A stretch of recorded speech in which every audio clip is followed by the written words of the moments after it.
The topic of today's video is how to create a quote in Zoho Books. Alright, so here we are on Zoho Books, and all you want to do is click on Access Zoho Books.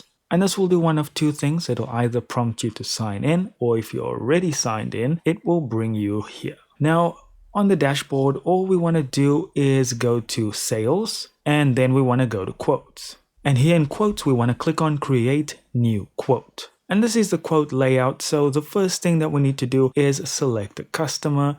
This drop down will bring up your list of customers, or you can just click on New Customer. Once you're done there, you can set automatic quote numbers or none. You can set your quote reference, dates, expiration dates, salesperson responsible for the quotes, the subject, so what is the quote for, add up your items, put in your T's and C's, and when you are done with everything, all you need to do is hit save and send. And that's all there is to it, guys. Thank you so much for watching. Do consider liking and subscribing, and I'll see you in the next video.